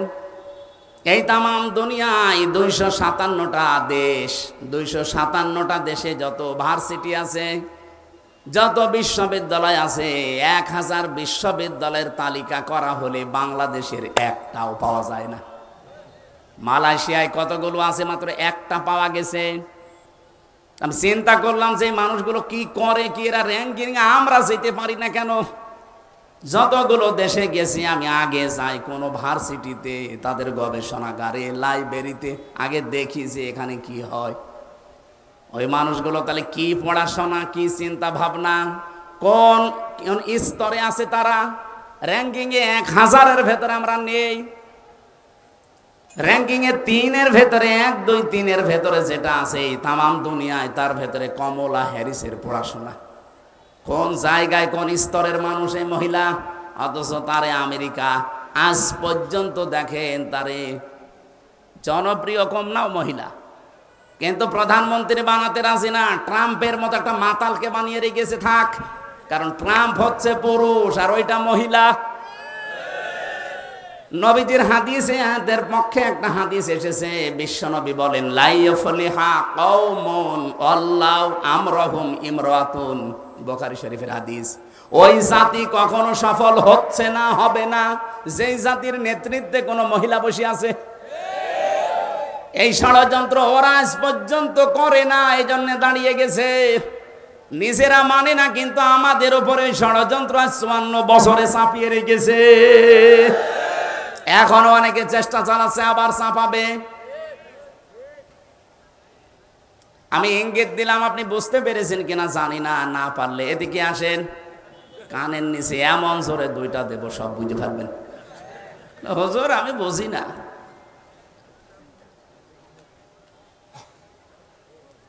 মেয়েরা যদি জায়গা মতো চলে যায়, আর আমরা পুরুষ মানুষ যারা, ওরা যদি আমাদের সামনে থাকে, বলেন তো বিশ্বনবী মুহাম্মদুর রাসূলুল্লাহ এমনি এমনি কথা বলেন নাই? উনি কি বলতে পারতেন না যে আমার ইন্তেকালের পর আমার সবচাইতে আদরের মেয়ে ফাতেমা আমার চেয়ারে বসবে? কেউ নিষেধ করতো? কেউ নিষেধ করতো না। তা আপনি কোথায় পেয়েছেন এই ভণ্ডামি? এই জন্য আমরা আগামীতে চাই যারা আমাদের দায়িত্বে আসবে তারা যেন পুরুষ হয়। বলেন, শুধু পুরুষ মানুষ হলে হবে না, সৎ হওয়া লাগবে। বহু মানুষকে আমরা পুরুষই দেখতাম, কিন্তু লোকটা সৎ না। এই জন্য সালমান এফ রহমানের মতো দরবেশ, ওর মাথার চুল থেকে পায়ের স্যান্ডেল পর্যন্ত পুরা সাদা, আমার মনে হয় ভেতরেও সাদা। না, আমি মাঝে মাঝে মামলার হাজিরা দিতে যেতাম, ওই শয়তানকে দেখতাম আমার মাজায় দড়ি লাগিয়ে, হাতে পেছনে হ্যান্ডকাপ লাগিয়ে, ডান্ডা বেড়ি দিয়ে পায়ের সাথে, ওপরে ওই যে হেলমেট দিয়ে বুকের সাথে, যখন ওই কি কি লাগায় যেন বুকে, বুলেট প্রুফ জ্যাকেট। বলেন তো কি দৃশ্য লাগে ওই সময়। মাজায় দড়ি দিয়ে যখন আমার এই যে ছাগলের মতো গরুর মতো টেনে নিয়ে যেত, দেখেছি আমি নিজে কয়েকদিন ওই শয়তান দাঁড়িয়ে দাঁড়িয়ে টিপ্পনি কাটে। এখন ওর যা হচ্ছে, আমরাও যদি বলি যা হচ্ছে ঠিকই হচ্ছে। এত বড় একটা ভালো মানুষ মনে হয়তো না যে দরবেশ, নামই কেউ জানতো না, নাম জানতো যে দরবেশ, অথচ 36,000 কোটি টাকা চুরি করিস। 7টা ব্যাংক থেকে 36,000 কোটি। আমার মনে হয় মুরব্বীকে যদি আপনি এখন গুনতে দেন, ও গুনতে গুনতে জীবন শেষ করে ফেলবে, তাও টাকা গোনা শেষ হবে না। আপনি কি 2-1 টাকা মনে করছেন? 36,000 কোটি। আমার তো এই নাম শোনার পরে নিজে মনে হয় অজ্ঞান হয়ে যায়। অথচ একটা দরবেশ যদি এত টাকা চুরি করে, আর যেগুলো ধরবেশ, দরবেশের বেশ ধরেছিল, তারা কি করেছে আপনি টের পাচ্ছেন নাকি? দেশটা যে ফোকলা হয়ে গেছে এমনি না। এই দেশে যদি এখন কেউ জন্ম নেয়, তার মাথার উপরে 1,10,000 টাকা ঋণ। কি বানিয়েছে বলেন? এখন একটা জন্ম দেবেন, ওর মাথার উপরে 1,10,000 টাকা অলরেডি ঋণ। ঋণের বোঝা নিয়ে দুনিয়া আসতেছে। অথচ যারা এটা দিয়ে গেল, দেখেন তাদের দিকে। কয়েকদিন আগে সিঙ্গাপুরে ছিলাম, যে তোমাদের হোটেলে ওঠা লাগে, হোটেল থেকে নিচে নামলে দেখি 2 শয়তান বসে আছে। কি গো? বলছো হুজুর আমি আগেই পালিয়েছি। আপনি পালালেন কেন? আপনার না 620টা বাড়ি। একটা মানুষের যদি 620টা বাড়ি হয়, আপনি চিন্তা করেন তো কত বড় দুর্নীতি করিস। এই পদ্মা সেতুর হিসাব এখন আসতেছে। এটা যেই খরচে বানিয়েছে, ওই খরচ দিয়ে 3টা পদ্মা সেতু অলরেডি করা যায়। তাহলে আমার মনে হয় যে চাঁদপুর থেকে যে সেতুটা এখন বানানোর জন্য চিন্তা চলছে, রাজবাড়ী গোয়ালন্দ থেকে যে সেতুটা বানানোর চিন্তা চলছে, পদ্মা সেতুর টাকা দিয়ে এই 2টা সেতু হয়ে যেত যদি মারিং কাটিং না হইতো। এখানে সৎ মানুষ লাগবে, বিধান লাগবে আল্লাহর, মানুষ লাগবে সৎ। বলেন, আপনি কি মনে করছেন এই স্লোগানটা এরা বানিয়েছে? আল্লাহর আইন চাই, সৎ লোকের শাসন চাই, জীবনও না। সূরা বানী ইসরাইল 15 নম্বর পারা 9 নম্বর পৃষ্ঠা 2 নম্বর লাইনের 82 নম্বর আয়াতটার বাংলা অর্থ এই স্লোগান। অনুনাজ্জিলু মিনাল কুরআনি মা হুয়া শিফাউ ওয়া রাহমাতুল লিল মুমিনিন ওয়া লা ইয়াজিদুজ জালিমিনা ইল্লা খাসারা। বলেন আল্লাহু আকবার। শুধুমাত্র স্লোগান না, আল্লাহর কসম আমি নিজে দেখেছি এই দেশে যে মার্কাটা তারা নেয় দাড়ি পাল্লা, এই মার্কাটা আল্লাহ কোরআনে দিয়েছে। লাকাদ আরসালনা রুসুলানা বিল বায়্যিনাত ওয়া আনজালনা মাআহুমুল কিতাবা ওয়াল মিজান। আল্লাহ বলেন তিনটা জিনিস দিয়ে আমার রাসূলদেরকে আমি দুনিয়ায় পাঠিয়েছিলাম। এক নম্বরে তাদেরকে আমি কিতাব দিয়েছি, দুই নম্বরে তাদেরকে আমি মুআজিজা দিয়েছি, তিন নম্বরে তাদেরকে আমি ন্যায় এবং ইনসাফের প্রতীক দিয়েছি, যার নাম আমরা মিজান বলি, বাংলা বললে দাড়ি পাল্লা। তারা যে মার কাটা নিয়েছে এইটাও তো সূরা হাদীদের 25 নম্বর আয়াতের মাঝের অংশে। এই মার কাটার ভেতরে কি আছে? লিয়াকুমান নাসু বিল কিসতি। এই লাম ব্যবহার করা হয় 13টা অর্থে। যারা বসে জিজ্ঞাসা করেন লিয়াকুমান নাসু বিল কিসতি, আমি আল্লাহ চাই তারা যেন এই মিজান দিয়ে, দাড়ি পাল্লা দিয়ে, ন্যায় এবং অন্যায়ের মানদণ্ড দিয়ে পৃথিবীর ময়দানে ন্যায় বিচার কায়েম করে। এই জন্য বাংলাদেশের হাইকোর্টের তাকে তাকান, সামনে হাইকোর্টে ন্যায় বিচার আছে কিনা আমি জানি না, কারণ আমি নিজে যখন পাইনি আমি বলবো যে নেই। এই 3 বছর আমার মামলাটা হাইকোর্টে, জজ কোর্টে, সিএমএম কোর্টে প্রায় 30 বারের উপরে তুলেছে, একবারও জামিন দেয়নি। অথচ 5 তারিখের পরে শুধু তুলতে দেরি, জামিন না খারিজ হয়ে গেছি। আমি বিচারককে জিজ্ঞাসাও করতে গেলাম, জজ সাহেব এই 3 বছর তো মামলা আপনার কাছে ছিল, তখন তো বললেন না যে না, কিন্তু আজকে আপনি আমার মামলা দেখে বলছেন যে এর ভেতরে কোনো মাল নেই, আমি কি দিয়ে বিচার করব? জামিন না খারিজ করে দিলাম। উনি এটা আমারে খাস কামরায় ডেকে নিয়েছিল। পরবর্তীতে আমি যে দেখে উনি এই কথাই বলছিল হয়েছে, আমি জানি আমার হাত বাঁধা ছিল। এই চলছিল বিচার, এইটা কোরআন শরীফ আমার সামনে, এই বিচার চলছিল যে আমার হাত বাঁধা ছিল, কিচ্ছু করার ছিল না। এ দেশে আমরা যা আছি 1628 জন মানুষ দায়িত্বে ছিলাম সারা বাংলাদেশের, শুধু একজনের কথা চলতো, বাকি 1627 জন সব পুতুল আমরা। এমনকি কাওয়া কাকু এও পুতুল, ও কাওয়া আন্দাজে কাকা করতো, ওর কোনো পালস নেই, ও যা বলতো আল্লাহর ওলি ও তাই শুনতো। নিজে জজ সাহেবের কাছে আমি শুনেছি যে আমাদের কিচ্ছু কারোর হাতে নেই, সব একজনের হাতে। আপনি দেখেছেন একেবারে প্রাইমারি স্কুল থেকে সংসদ পর্যন্ত একটা জায়গা ওনার দৃষ্টির বাইরে ছিল না, সব ওনার দৃষ্টিতে চলতো। আমার মতো একটা পাতি মানুষ, আমার শরীর চলে না, আমারটা পর্যন্ত ওনার সই ছিল যে না হবে না, লাল কালি দেওয়া। চিন্তা করেন আমি কি করেছিলাম। আমি কি ওনার মেয়ের দিকে কোনোদিন তাকিয়েছি? আর ওনার যে মেয়ে, ওকে তাকানো যায়?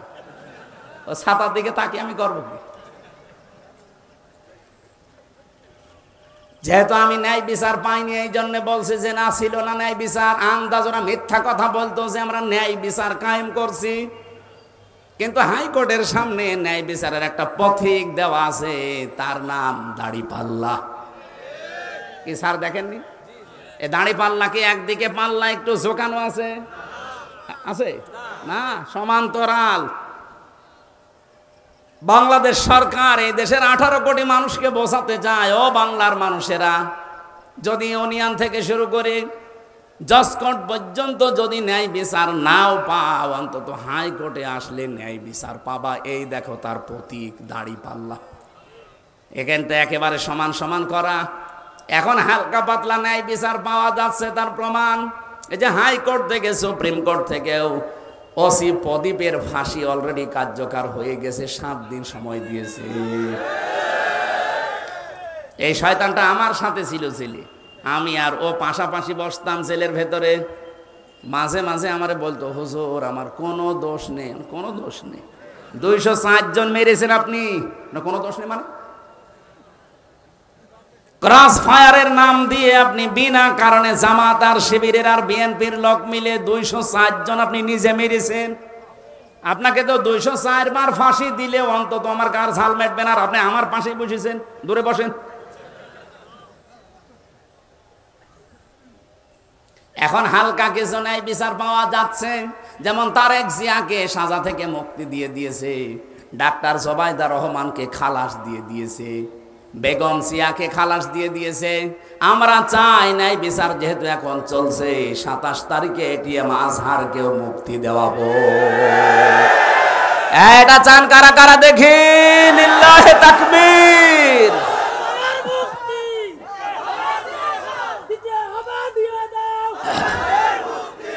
একটা মাজলুম মানুষ, আমি নিজে যাই কয়েকদিন মিশতে পেরেছি তার সাথে, তার যে ঈমান এখনো শক্ত।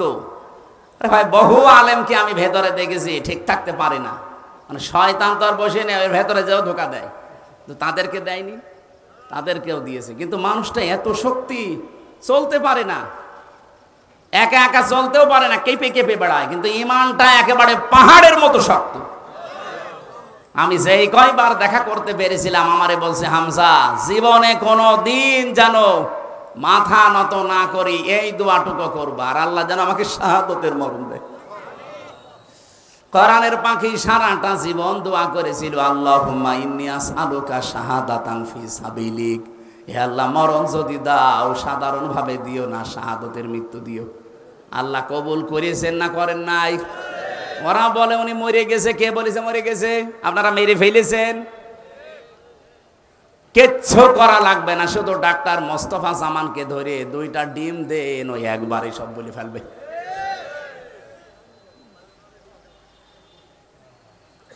রিমান্ডে যে কষ্ট আমাদেরকে দিয়েছিল, তার 100 ভাগের 1 ভাগ যদি এই মানুষগুলোকে দেন, আল্লাহর কসমে মানুষগুলো সব সত্য বেরিয়ে দেবে।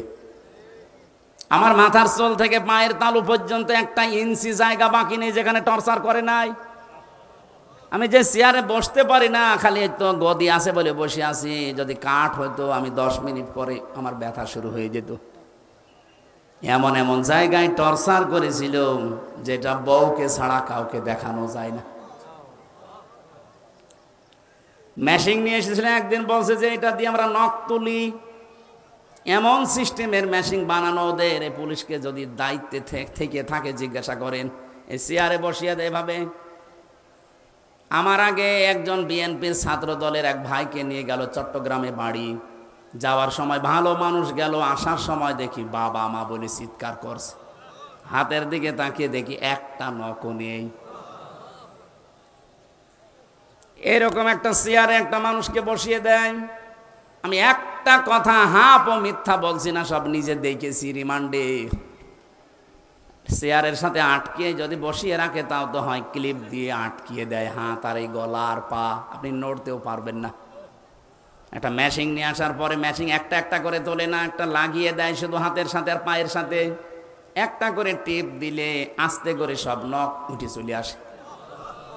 শুধু নখ উঠে আসলেও তো বাঁচা যায়, ওর উপর আবার মোল্লা সল্ট, ওই যে মিহি লবণ আছে পাতলা, ওইটা ছিটিয়ে দেয়। আমার যে অফিসার ছিল সঞ্জয় দত্ত, নিজে আমারে বলছিল, হুজুর দেলাওয়ারের নাম শুনেছেন না, ওই যে শিবিরের, ওরে আমরা লাথি দিয়েছি, বলের মতো পিটিয়েছি।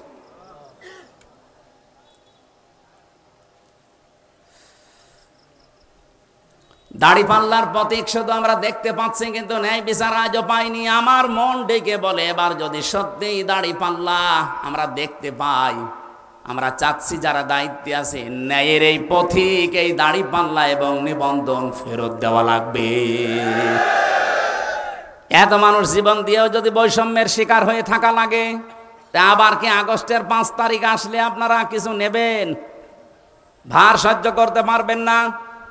আগস্টের 5 তারিখ আসার আগে যেন দেশটা স্বৈরাচার মুক্ত যেমন হয়েছে, বৈষম্য পুরা মুক্ত হয়ে যায়। যারা উল্টা পাল্টা কথা বলেন বিভিন্ন জায়গা থেকে মাল পানি খেয়ে, তারা একটু থামেন। আমরা জানি দেশের মানুষ এখন আর পাগল নেই, আগস্টের 5 তারিখের আগে নেই। হাঁ করলে আমরা বুঝে ফেলি হয় হালসা নাই হাসাদা। কথা বলেন না কেন? আপনি বাঙালিকে আর কতদিন হাইকোর্ট দেখাবেন? সবই যখন হয়ে যাচ্ছে, আমরা চাই আগামীতে এই ন্যায় বিচারটাও যেন এদেশে কায়েম হয়। এই জন্য আল্লাহর আইন শুধু হলে হবে না, আল্লাহর আইন পালন করার জন্য সৎ লোক লাগবে। ডাক্তার সুলতান আহমেদের মতো মানুষ সামনে 300 নির্বাচিত হবে। এর ভেতরে 151 জন যদি এমন তৈরি হয় যারা কোরআন বুকে নিয়ে সংসদে যেতে পারবে। এক কথা বলে না কেন? 151 জন সুলতান সাহেব যদি যায় সংসদে, প্রথম অধিবেশনে যদি বলে, মাননীয় স্পিকার, আমরা নামাজের বিল চাই, আমরা যাকাত ভিত্তিক অর্থনীতি চাই, উনি যদি বলে হাত তোলেন কারা চান, 300 এমপির ভেতরে যদি 151 জন সুলতানের মতো মানুষ হাত তোলে, ওই দিনই বিলটা কায়েম হয়ে যাবে। পরের দিন 18 কোটি মানুষ এই দেশে নামাজ পড়তে বাধ্য। বলেন, আপনি ভোট দিয়েছিলেন সুলতান সাহেবকে একটা, আর মানুষ নামাজ পড়ছে কত? প্রতিদিন আপনি 18 কোটি মানুষের নামাজ পড়ার সওয়াব একা একা পেয়ে যাবেন। তাহলে এটা আপনার কাছে রাজনীতি মনে হয়, দুনিয়ার কাজ মনে হয় কি করে? আপনাকে দিলে মনে হয় ভোট, আর ওনাকে দিলে মনে হয় ধর্মের নামে রাজনীতি। ভণ্ডামি করার জায়গা পান না? এরকম কিছু পাগল দেশে আছে না? তাদের কথা এইটা যে আপনারা ইসলাম নিয়ে রাজনীতি করেন। তো ইসলাম নিয়ে রাজনীতি না করলে যেটা করবেন ওটা হবে দুর্নীতি। এটা 55 বছরে প্রমাণ হয়নি? যারা ইসলামের বাইরে রাজনীতি করেছে তারা দুর্নীতি করেছে, যারা ইসলাম দিয়ে রাজনীতি করেছে তাদের রাজনীতি জীবন কত স্বচ্ছ। মাওলানা মতিয়ার রহমান নিজামী হাফিজাহ কি রহমতুল্লাহ আলাই, আমার কুষ্টিয়ার নিজের সাক্ষী আমি, যে চিনির মিল আছে, এই যে আখ সেন্টারের মিল নেই, ওটা স্বাধীনতার পর থেকে আজ পর্যন্ত কোনোদিন লাভের মুখ চোখে দেখে নাই। শুধু একবার লাভ হয়েছিল, যেইবার মাওলানা নিজামী সাহেব মন্ত্রী ছিলেন, ওই একবার। কেন বার এই 54 বছরে হয় না কেন? তার মানে দুর্নীতি হয়। কথা বলুন। এমনকি চুয়াডাঙ্গার দর্শনা যে কেরুজ মিল, চিনির মিল, এই 54 বছরে কোনোদিন লাভ হয়নি। একবার শুধু তারা লাভের মুখ চোখে দেখেছিল, যেইবার শিল্পমন্ত্রী ছিল মাওলানা নিজামী। আমি নিজে ওই সময় তখন ওখানে পড়তাম দর্শনা মাদ্রাসায়। আমার নিজের চোখে দেখা, শুনলাম যে মানুষটা সৎ হলে যে কি হয়, নিজে চোখে দেখেছি। মাওলানা নিজামী যাকে পাঠিয়েছেন, এরকম একটা ছোটখাটো মানুষকে, ছোট্ট মানুষকে পাঠিয়ে দিয়েছে। উনি এমডি, উনি রাত 3টার সময় এসে পৌঁছিয়েছে, কাউকে কিছু বলে নাই। সকাল 10টা থেকে যেহেতু ডিউটি শুরু হবে, মেন গেটে যাবার পরে দারোয়ানকে পরিচয়ও না দিয়ে চুরি করে একেবারে গোপনে এসেছে। দারোয়ানকে বলছে যে ভাই, আপনার পোশাক আশাকগুলো আমারে দেন, আপনি বাড়ির কাজ করে আসেন। বলা এটা করলে আমার চাকরি থাকবে? বলে চাকরি থাকে না, না থাকে আমি দেখবো। গোপন কথা কিছু না বলে পোশাকটা নিয়ে বলছে আপনি ভেতরে থাকেন, এই রুমের ভেতরে আমি দাঁড়িয়ে থাকবো এই গেটের সামনে। গেটের সামনে দিয়ে একটা একটা করে আসে, গাড়ি ঢুকিয়ে দেয়, জিজ্ঞাসা করে ঠিক আছে, হ্যাঁ ঠিক আছে। 10টার সময় অফিস একজন এসেছে, 11টা 40-এ, ওই সময় উনি গেট বলছে না, খোলা যাবে না। এই গেট খোলা যাবে না, দারোয়ানের এত ক্ষমতা। আমি এই পুরো প্রতিষ্ঠানের 3 নাম্বার দায়িত্বে আছি, এত বড় একজন মানুষ আমার ঢুকতে দেবেন না? না স্যার, আপনাকে আজকে ঢুকতে দেওয়া যাবে না, কারণ সময় এখন 11টা 40 বাজে, আর আপনার 10টায় আসার কথা। সময়ের জ্ঞান তোমার কাছে শেখা লাগবে। তুই তোকারি করেছে, গালি মন্দ দিয়েছে, রাগ হয়ে গেছে তো ঢুকতে দেয় না। তখন আর কি করবে? বাধ্য হয়ে শেষে মা তুলে গালি দেবে, এমন পর্যায়ে বলছে ঠিক আছে স্যার আপনি যান। দারোয়ানকে বলছে বেটা, এবার তোর পোশাক আশাক নিয়ে তুই দায়িত্বে থাক। চলে গেছে ওনার অফিসে, যে ডাক দিয়েছে যে ওই লোকটাকে ডাক দেয়, ওই অফিসারকে। এসে দেখছে যে তাকে আমি দারোয়ান বলে এতক্ষণ গালিগালাজ করে আসলাম, সেই লোক এখন এমডির চেয়ারে। গত রাত 3টায় এসে পৌঁছিয়েছে, গোপনে কেউ জানে না। পৌঁছিয়ে শেষ, ওনারে বলছে আপনি বসবেন না, দাঁড়ান। আপনার মুখে যে আধা হাত দাঁড়িয়ে আপনার জন্য না, কারণ দাঁড়িয়ে যিনি রেখেছিলেন তিনি জীবনে কোনোদিন কাজে ফাঁকি দেননি। কথা বলছেন? আপনি এত বড় জব্বা গায়ে দিয়ে এসেছেন, এই জব্বা আপনার জন্য না, কারণ এই জব্বা যিনি গায়ে দিতেন মুহাম্মদ রাসূলুল্লাহ কোনদিন এরকম কাজে ফাঁকি দেননি। আপনি আমার শুধু পোশাক আশাক দেখেই খারাপ ধারণা করেন, আমার সাইজ ছোট এই জন্য রাগ হয়।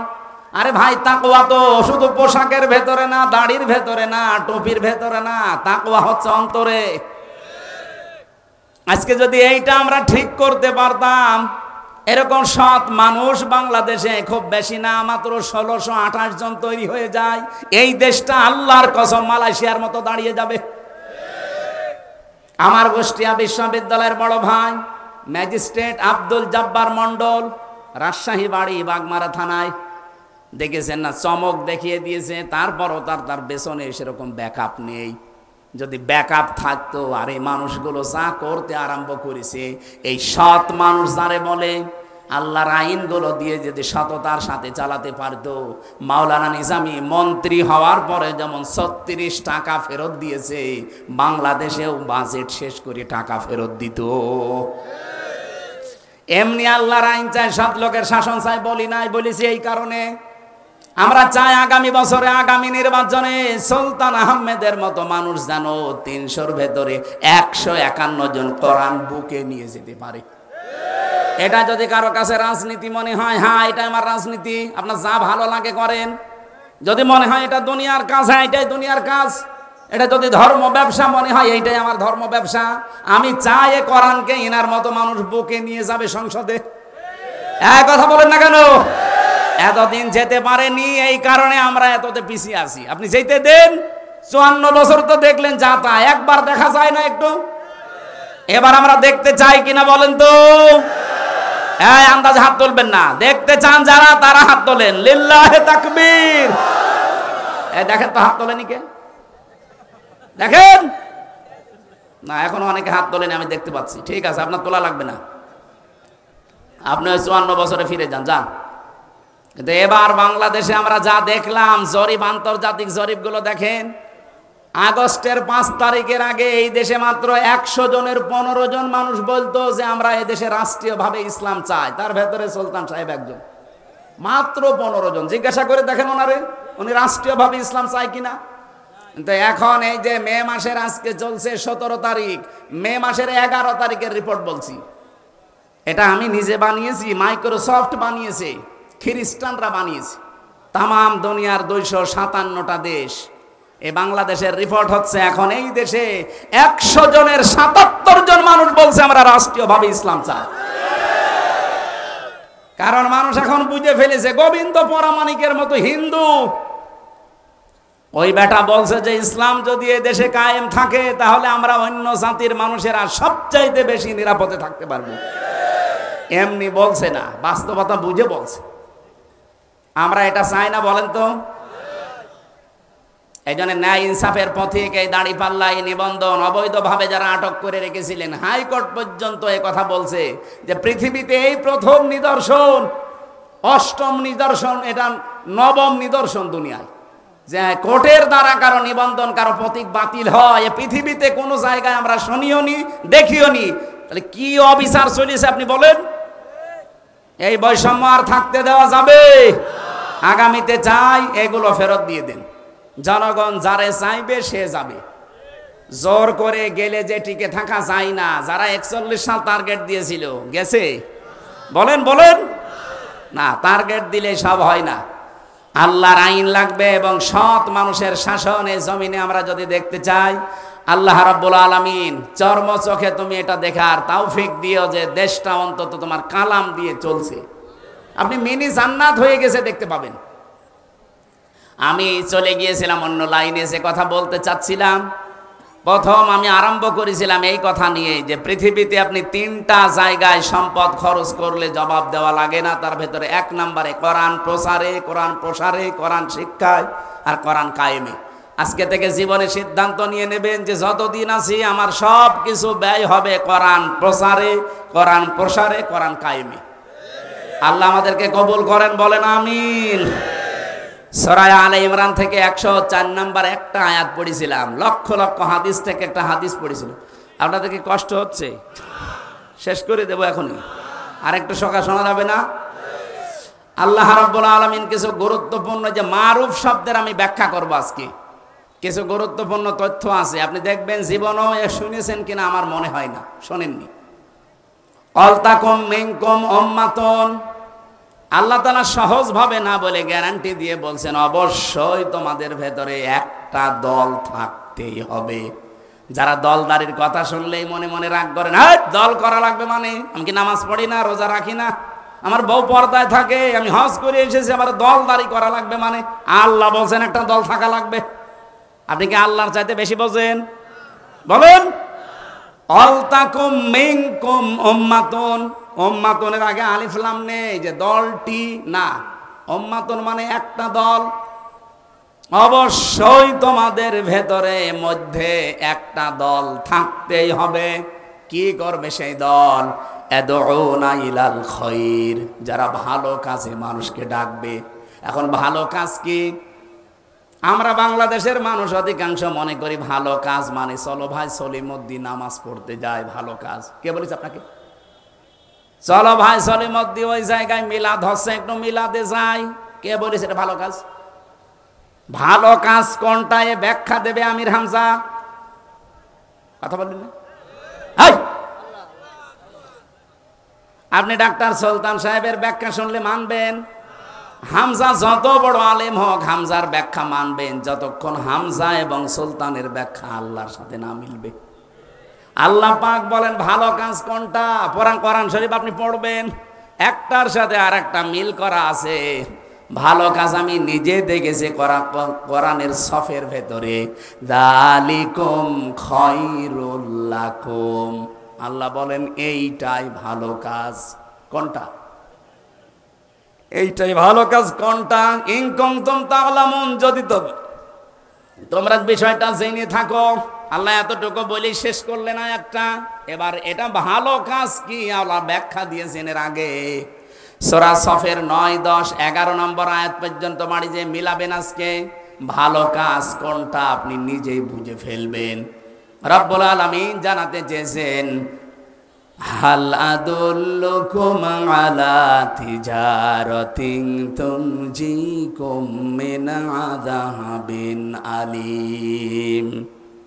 আমি কি দালালাত করব, ইঙ্গিত দেব, তোমাদেরকে বলে দেব, সন্ধান দেব, জানাবো যে পৃথিবীতে একটা কাজ যদি তোমরা করো ব্যবসা, তাহলে তোমাদের জাহান্নামের কঠিন আযাবে যাওয়া লাগবে না।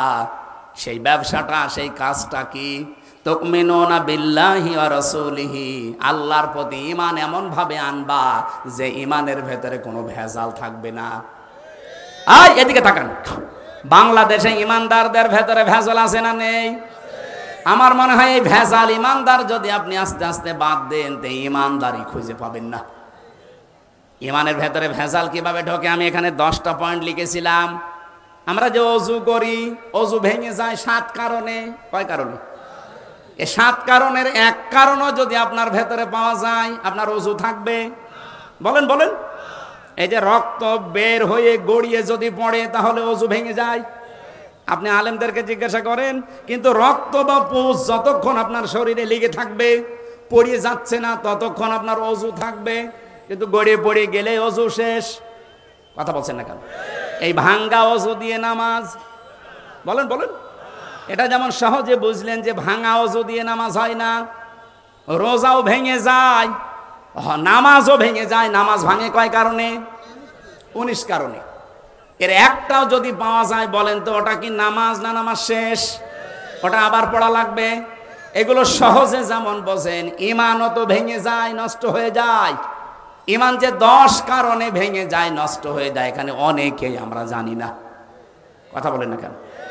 একটা কারণে, প্রথম কারণ হচ্ছে শিরিক। কেউ যদি শিরিক করে তার ঈমান আর থাকে না, ভেঙে যায়, নষ্ট হয়ে যায়।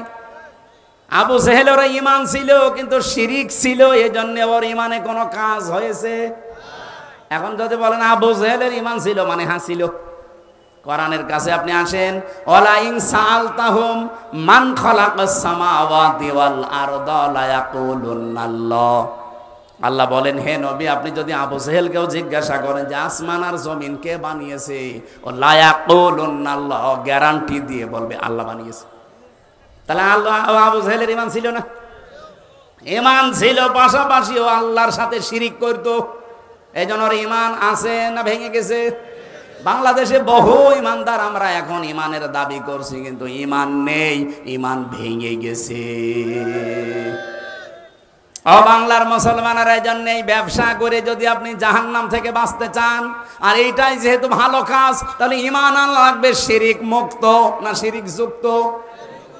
এরপরে রাসূলিহি, রাসূলের উপর ঈমান আনা লাগবে।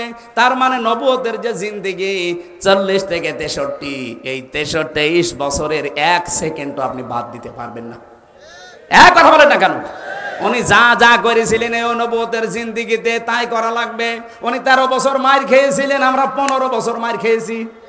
উনি 10 বছর রাষ্ট্র চালিয়েছিলেন, আমরা 1 বছরও পাইনি। তার মানে এই সুন্নতটা পালন করা লাগবে না? রাসূলের প্রতি ঈমান আনা মানেই তার এই জীবনটা মেনে নেওয়া। 3 নম্বরে কি? অতুজাহিদুনা ফি সাবিলিল্লাহ বিআমওয়ালিকুম ওয়া আনফুসিকুম।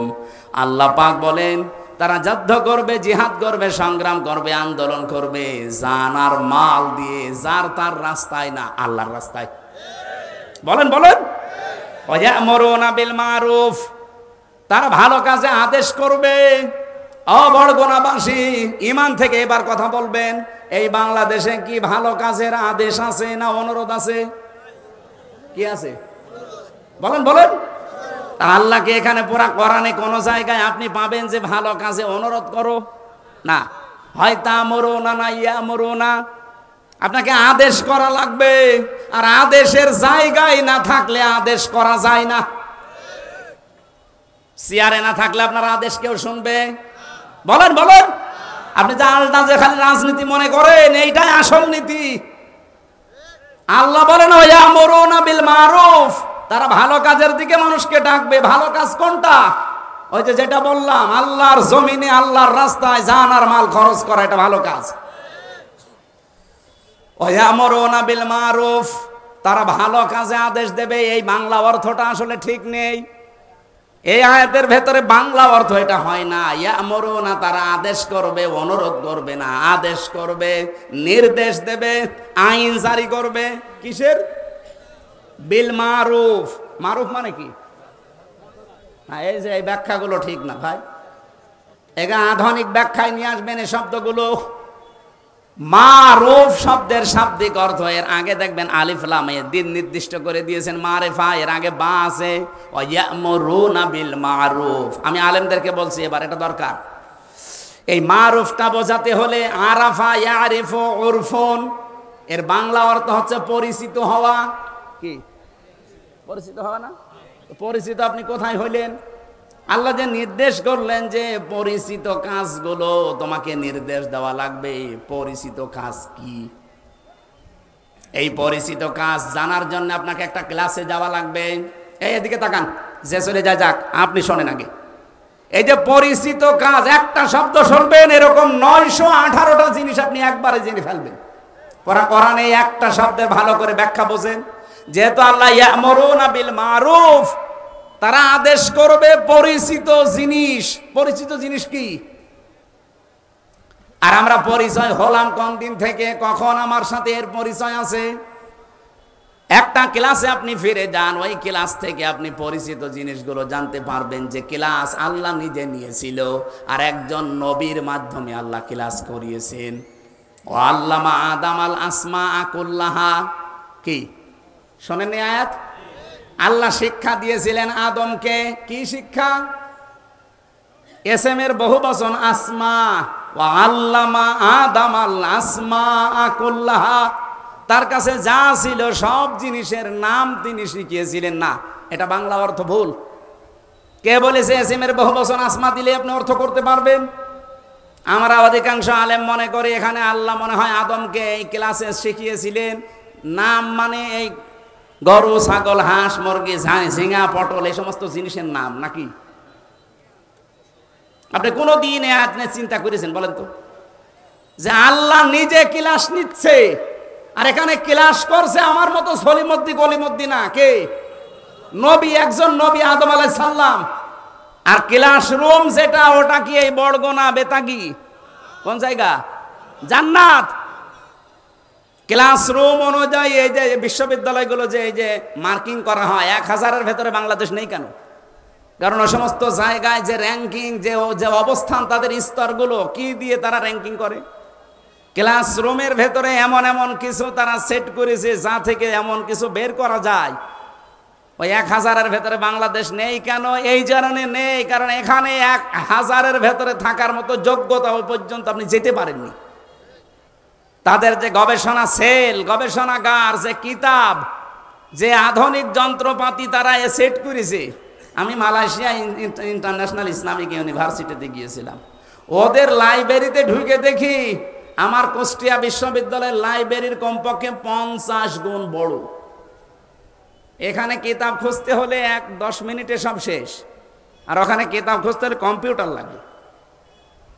কত তালায় কত কত সেলফে কোন কিতাবটা আছে আপনি কম্পিউটারে টিপ দেবেন, ওই জায়গায় যাবেন, তারপরে আর ঘুরে ঘুরে যদি দেখতে হয় 3 দিন পর একটা কিতাব পাবেন। ক্লাসরুম এবং গবেষণাগার ওই পর্যায়ের না হলে গুরুত্বপূর্ণ জিনিস ওখান থেকে শিক্ষা দেওয়া যায় না। আপনি এখান থেকে মিলান, একটা ক্লাস নিচ্ছে আল্লাহ নিজে, শিক্ষক উনি নিজে, ছাত্র আমার মতো হামজা না। ছাত্রকে আদম নবী, একজন নবী ছাত্র, তাও প্রথম নবী। এরপরে ক্লাসরুমও সাধারণ জায়গা না, ক্লাসরুম সরাসরি কি মনে হয় ওখানে আল্লাহ আলু পটল ভেঙা সেগুন এই বাঁশ খেতা এগুলো শিখিয়েছে। কি শিখিয়েছে? এই যে ইয়ামুরুনা বিল মারুফ, আমরা যেটা বলি যে সৎ কাজের আদেশ করো, কে বলেছে আপনাকে? এই পৃথিবীতে যত ভালো ভালো কাজ, ওয়ায়ানহাউনা আনিল মুনকার, তারা নিষেধ করবে না, শুধু বাধার সৃষ্টি করবে না। শব্দের শাব্দিক অর্থ হচ্ছে প্রতিবন্ধকতা সৃষ্টি করা। এই নদীতে স্রোত চলছে, আমি আর ডাক্তার সাহেব যদি বলে ওই স্রোত বন্ধ হয়ে যা, হবে? এটা বন্ধ হওয়ার জন্য কি করা লাগবে? বাঁধ দেওয়া লাগবে। কথা বলছেন না কেন? বেড়ি দেওয়া লাগবে। কথা বলেন। এখানে আমার মতো ডাক্তারের মতো কাবার ইমাম নিয়ে এসে যদি বলেন সু মন্তর সু দিয়ে দিলাম, বন্ধ হবে না, বাঁধ দেওয়া লাগবে। অন্যায় বন্ধ করার জন্য শুধু ওয়াজ করলে হয় না, অন্যায় বন্ধ করার জন্য আইনের পাশাপাশি বাধা দেওয়ার। আমার কাছে জিজ্ঞাসা করছে যে সাক্ষী, এই যে এরা, এদের জিজ্ঞাসা করেন, হ্যাঁ ওরা স্বীকার করেছে যে আমরা করেছি। আমরা করেছি তো হয়েছে কি, আমরা কি করব? আমি বললাম এর বিচার হচ্ছে এই মাটির ভেতরে বুক পর্যন্ত গেড়ে দিয়ে পাথর মেরে মেরে ফেলা, এটা কোরআনের বিচার। এটাকে আমি বানিয়েছি? সূরা নূরের ভেতরে আছে না? এখন এটা বলার পর এখন যদি গ্রামবাসীকে বলতাম যে আপনারা আরম্ভ করেন, আমার মনে হয় ওই মহিলা আর ওই পুরুষকে সঙ্গে সার করার আগে আমার এই সঙ্গে সার করতো। ওই যে পুলিশ আছে ধরে নিয়ে যেত, বলতো হুজুর এই দেশে কোরআনের আইন আছে, আপনি ফতোয়া দেন, কার্যকর করতে গেলেন কোন কারণে? আল্লাহ বলেন ওয়ায়ানহাউনা আনিল মুনকার, তারা অন্যায় কাজে শুধু নিষেধ করবে, বাবা সলিমদ্দি এটা করো না। না, ইসলামের আইনগুলো অনুরোধ না, এটা আদেশ। ডু ইট, এটা কর। আল্লাহ কি এরকম আদেশ করে নাই কোরআনে? নাকি বাবা সলিমদ্দি চলো একটু নামাজ পড়তে যায়? কে বলিস আপনাকে? ওয়ায়ানহাউনা আনিল মুনকার, বাধার প্রাচীর তৈরি করা লাগবে। আমরা 54 বছর এটা পারি নাই, যেহেতু এই যে ভালো কাজ কোনটা এটা আজও আমরা জানি না অনেকে। এটা ক্লাসরুমে আল্লাহ শিখিয়েছিলেন আদমকে।